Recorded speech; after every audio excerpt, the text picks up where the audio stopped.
If you're like me, we were largely raised on a Jesus and me gospel. The Christian story was all and really only about what Jesus has done for me. How he has saved me from hell, how he's given me abundant life, how he's put joy in my heart, that he's prepared a place in heaven for me, and that I will one day be rewarded in heaven. And then how grateful I can be that I'm not like the millions of pagans who are missing out on all these eternal benefits that are coming in their droves towards me. Now, please, and it really is an appeal, please don't misunderstand me, because most of what I've just said is in fact true. Not all of that, but most of that is in the gospel. But that is only a part of the story. Because if I told you that there's this wonderful story about a wolf that blows a house down, or a story of a woman who loses a shoe at a party and all kinds of magical things happen, or the story of a beautiful woman with snow white skin who was friends with 7 little people, I would accurately be telling you something of that story.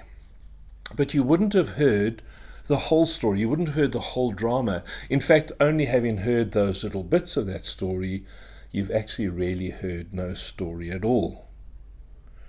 And so today our gospel reading takes us to the calling of the first disciples. And many people over the years have read the story as if it were the story of 4 fishermen who became Christians. Or at least that's how we most often interpret it. That's what preachers often tell us. They tell us to throw our nets down and to follow Jesus and become a Christian.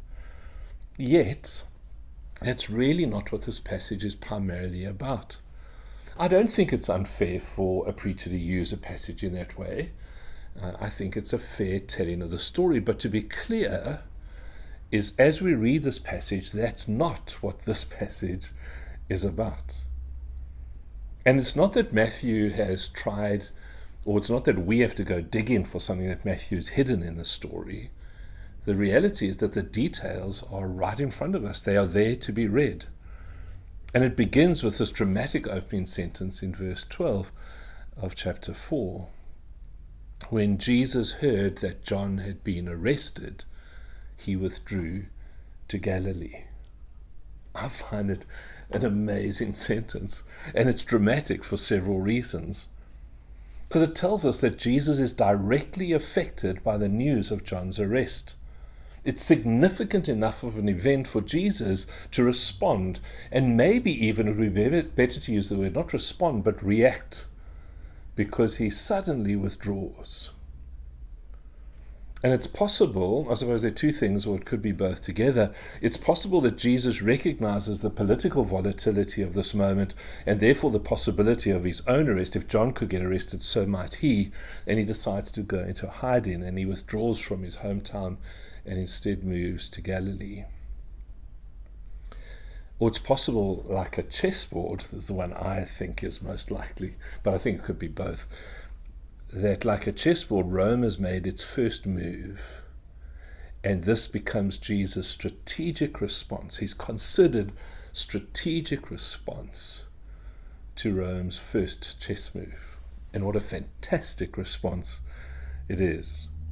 Verse 13 tells us that he left Nazareth and made his home in Capernaum, some say Capernaum, by the sea, in the territory of Zebulun and Naphtali. Now that's significant. It's like telling us what part of the chessboard Jesus has moved to. Because Zebulun and Naphtali are 2 of the tribes of Israel. So Matthew mentions this because he wants to reinforce for us that this is Israel's territory. This is Israel's land. But in the days of Isaiah, which was mentioned in our reading, Assyria had raided Israel and had occupied the territory of Zebulun and Naphtali. And it was that occupation which provoked Isaiah to write the famous words which we often hear at Christmas time, that the people who sat in darkness have seen a great light. And for those who sat in the region and shadow of death, light has dawned. And what Isaiah was doing there is he was prophesying that a day would come when Israel would be freed from the occupation by the Assyrians, and that they would one day have their land returned to them. And I want to be clear, I don't even have to say it, but that kind of activity is first and foremost the promise of some kind of political and indeed also religious, but political liberation from the freedom from oppression. And of course, this oppression, especially in those days, did affect their spirituality. It affected their right to worship. It affected what other gods were present in the land. But the promised light was about the day when Israel's land would be returned to them again. Now, Jesus in the chess game, wait for it, where does he choose to withdraw to when he hears of John's arrest? He withdraws to that region. And he does so for a very particular reason. Because, as most of us know, that just as Assyria occupied Israel in the days of Isaiah, so Rome occupied Israel in the time of Jesus. And Zebulun and Naphtali are yet again under the control of a foreign power. And it's there that Jesus meets four young men, two pairs of brothers. Firstly, Simon, Peter, and Andrew, and then the sons of Zebedee, James and John. And all four of them are fishermen.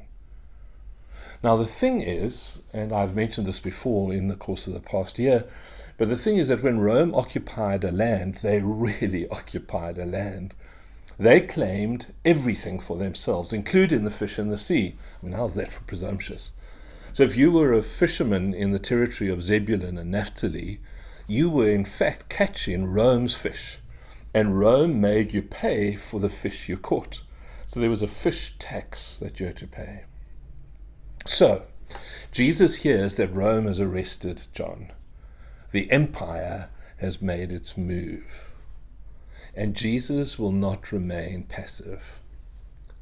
John's arrest becomes, as we read in the gospel, John's arrest becomes the trigger, the catalyst, which actually begins the ministry of Jesus. After the temptations, this is the first thing he does. And what he does is he goes to four fishermen, and to the first pair he says to them, "Follow me, and I will make you fish for people." Not Rome's fish, but now you're going to fish for people. Now I want to ask you to imagine this with me. My real hope is that you can try and connect personally with this, because that would help. Imagine if you were sick of Rome, and whoever your Rome might be, imagine if you were sick of Rome taking most of your profits, your hard work, and they take most of it away from you. Imagine being sick of a government which doesn't care about its citizens, but only worries about enriching itself. Imagine if, like Isaiah said, you were literally sitting in darkness day after day, night after night, sitting in the shadow of death, while those in power use your money to keep their own lights on. Try and feel that a bit with me, and then ask yourself the question, I wonder what the words of Jesus would sound like to me if that was how I was feeling. I think for me, they would sound like Jesus was saying, stop working for Rome.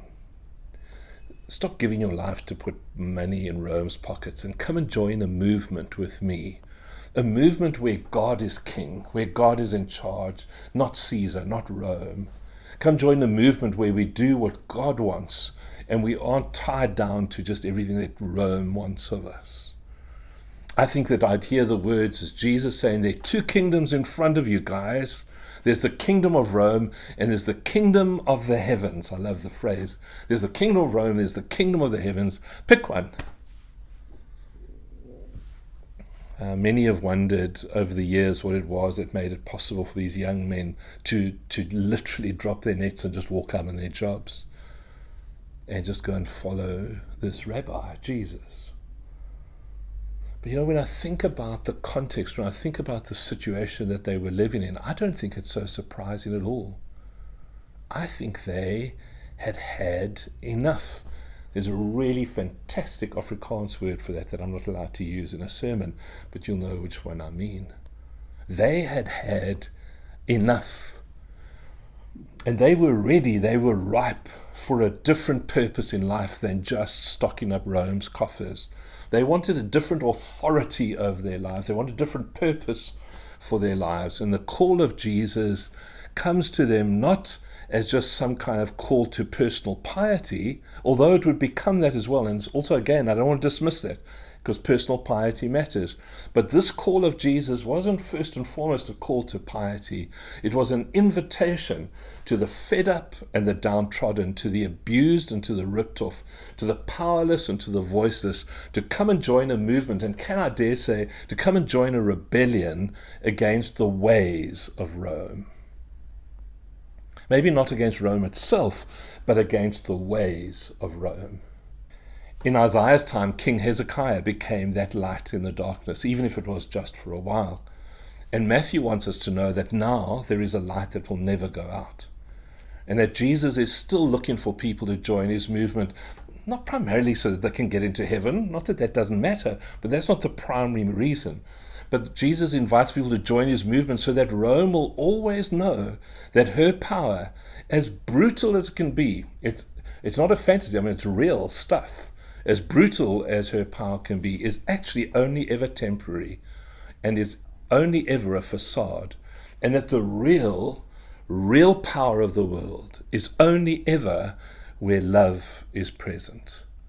And when we use the word love, we don't mean this kind of soppy, sentimental love that so often gets spoken of, but a love for God which builds and binds, a love which liberates and a love which affirms, a love which confronts and a love which corrects, and a love which rebels against, even subverts, the powers of darkness. Come, fish for people, says Jesus. So I want to just close quickly with one question. I don't have any simple answers for us, but I do have a question. I wonder what all of this has to say to you, to me, as individuals. I wonder what the words of Jesus, follow me, might mean for us. I wonder what they mean for our church and for our different church communities in this country. I wonder what follow me means for us in the world in which we live. I wonder what it says to all of us as citizens of our country who are gasping for air as our Rome burdens us with these exorbitant tariffs, even as they muddle around in the darkness which they've created for us all. I wonder what follow me would mean for us. Because I know, as wonderful as this truth is, I know that follow me means much more than just come be a Christian.